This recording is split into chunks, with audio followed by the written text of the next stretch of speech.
live in Linden, South Africa. This is News at Prime on Newsroom Africa, Channel 405. I'm Thabo Mdluli, and we continue with your reporting. There is no end in sight to Eskom's load shedding. The power utility implemented unprecedented stage 6 load shedding yesterday.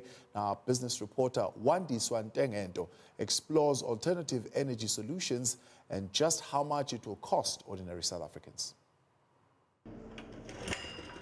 South Africa's struggle to keep the lights on has raised concerns about Eskom's ability to provide reliable electricity supply. Alternative energy has been a hot topic as a result of the country's power woes, but there are concerns about the costs involved. Lamo Solar chairperson Elmond Khoza believes South Africa's electricity problems could be fixed through solar energy. A typical price of solar, because solar is modular, the entry level for solar, you can enter at around, say, 30,000 for a quite good system to operate, probably, say, your lights, which we recommend quite a lot. I would say a very sizable house will cost you around, at maximum, I think 350,000 rands with batteries. We're saying for a house, when you have 350,000, you can go somewhat a long way in being off-grid. As businesses and homeowners grow impatient with Eskom, the demand for generators has doubled since blackouts returned around a week ago.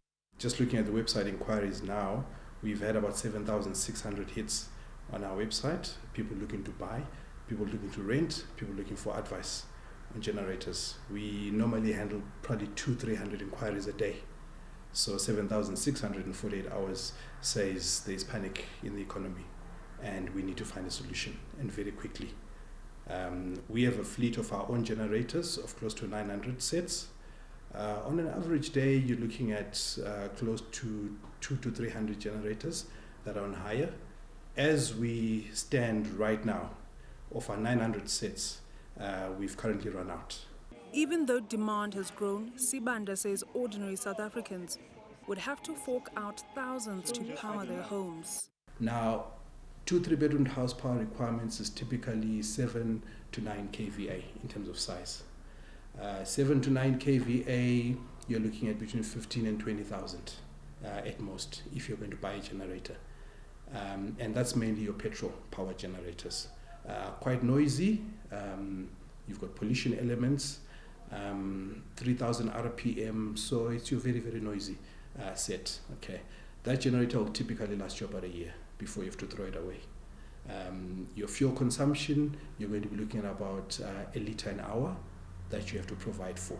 Electric and hardware shops around the country have stocked up on generators, but products are flying off the shelves. Sibanda warns consumers should be careful when buying generators. He says the public should get advice from trained specialists. A hidden cost that most people don't realize is before you plug a generator into your house, you have to ensure that you get an electrically compliant installation done. There's what's called an automatic mains failure switch. That needs to go into your DB board, which links your main house to the generator. That has to be done by a qualified electrician who can issue what's called a certificate of compliance. That's important from an insurance point of view, because should you have power surges or issues and you fry your wiring, your insurance will not cover, and you could easily burn down your house.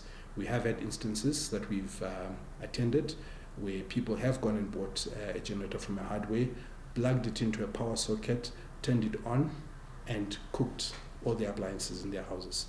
What's clear is that more and more South Africans are moving away from traditional energy sources as unpredictable weather continues to be a major threat to Eskom's grid.